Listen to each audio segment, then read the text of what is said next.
Buen día, somos estudiantes de la Universidad Nacional Autónoma de Honduras. Pertenecemos a la Facultad de Ciencias, Escuela de Microbiología, pasantes del Laboratorio de Mintología y pertenecemos al grupo número 1.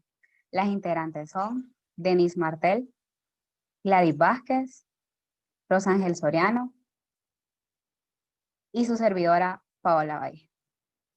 Hoy les estaremos hablando acerca del complejo teniasis-cisticercosis.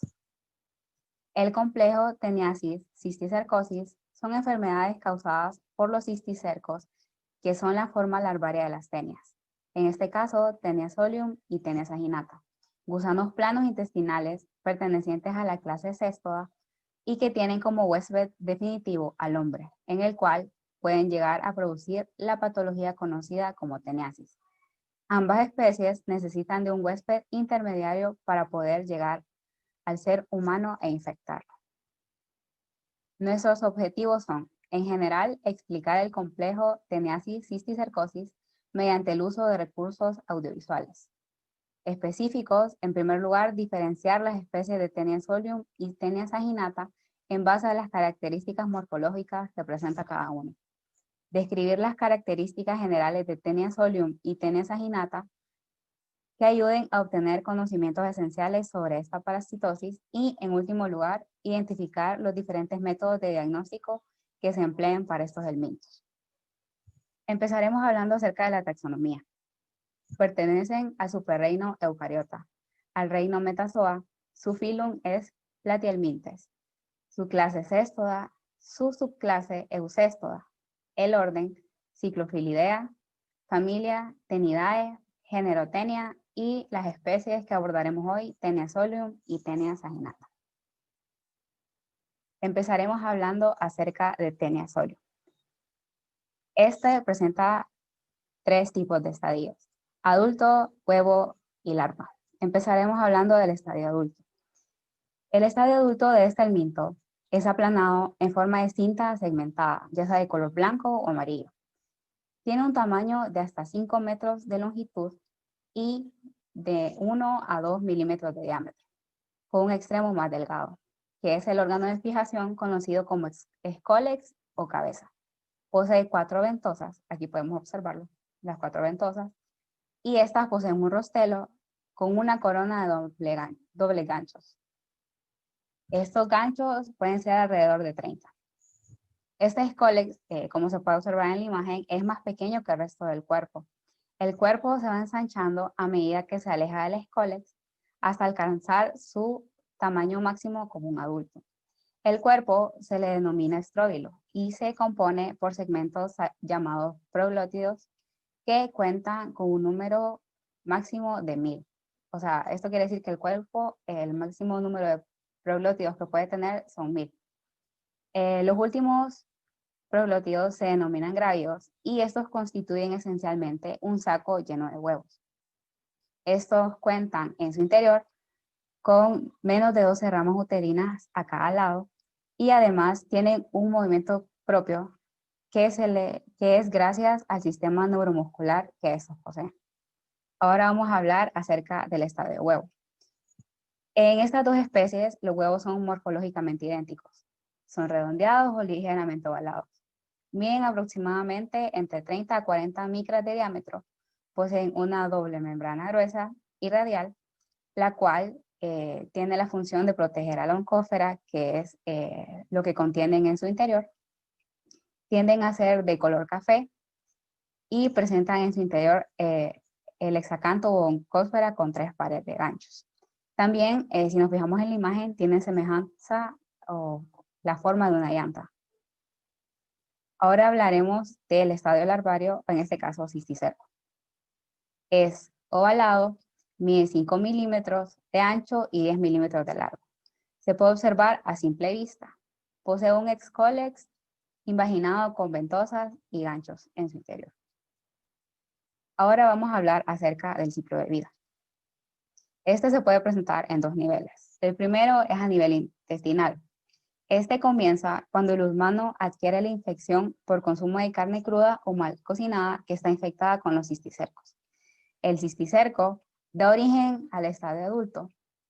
el cual se aloja exclusivamente en el intestino delgado y tiene la característica de que se fija en la mucosa intestinal gracias al escólex, específicamente a las ventosas y los ganchos que éste posee. Luego, los proglótidos llevan a cabo su fase de cópula y los proglótidos grávidos son eliminados por el ano espontáneamente o son eliminados con las materias fecales. Luego, al entrar en contacto con la tierra, debido a una incorrecta eliminación de excretas, el proglótide pasa a desintegrarse y deja salir todos los huevos que pasan a ser infectantes de manera inmediata. No necesitan embrionar en el suelo y el huevo rara vez sale en el intestino, por lo que no es muy común encontrar los huevos en las heces de las personas que están infectadas. Luego, el cerdo ingiere los huevos que se encuentran en la tierra o en el pasto.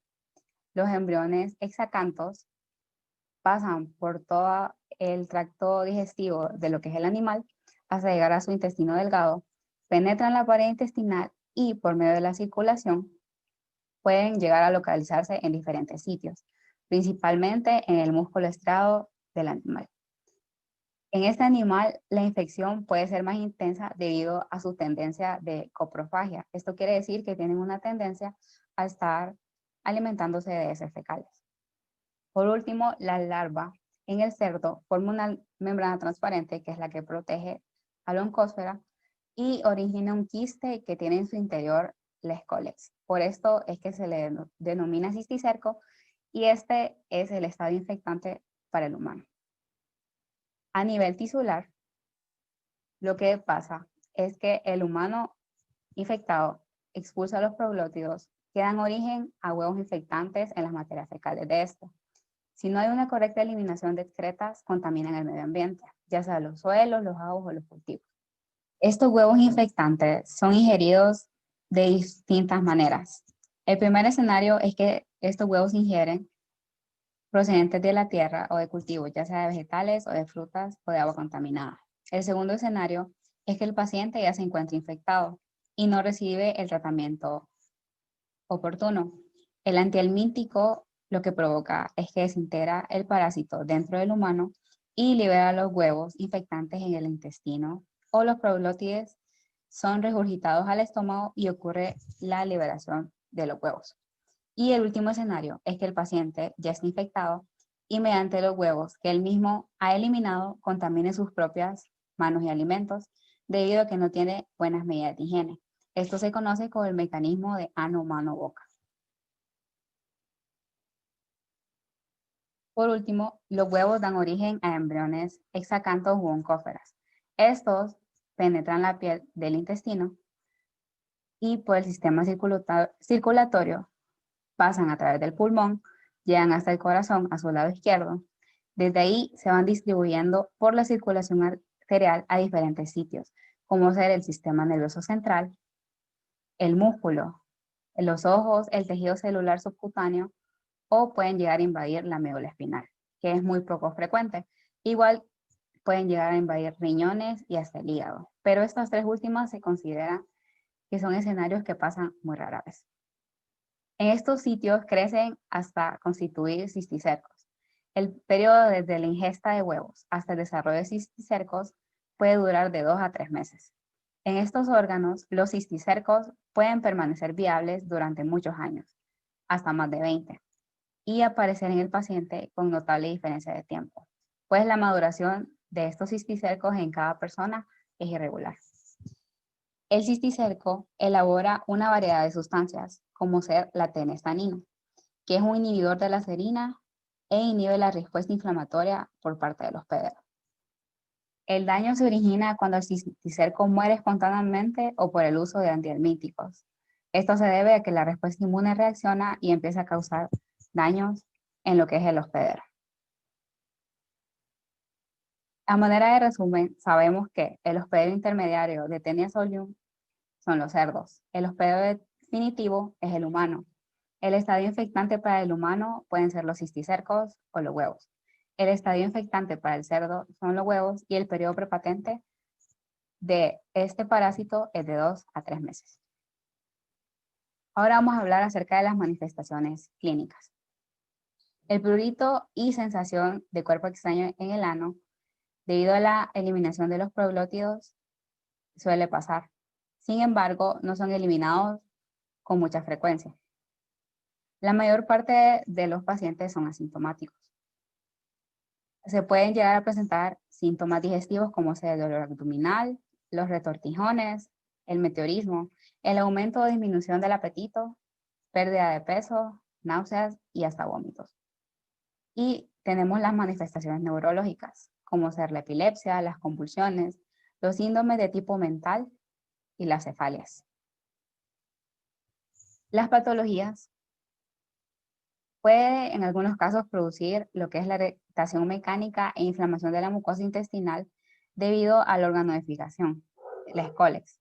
Ocasionalmente se ha descrito que causa obstrucción del intestino delgado y grueso. La cisticercosis puede causar lo que son deficiencias visuales, desprendimiento de la retina, dolor ocular, ceguera, hipertrofia muscular. Esto se debe a la respuesta inmune hacia las larvas que han muerto. Y por último tenemos la neurocisticercosis, la cual causa las convulsiones, epilepsia, encefalitis, meningitis, hipertensión intracraneal. Hidrocefalia puede causar la obstrucción del líquido cefalorraquídeo, calcificaciones cerebrales y quistes.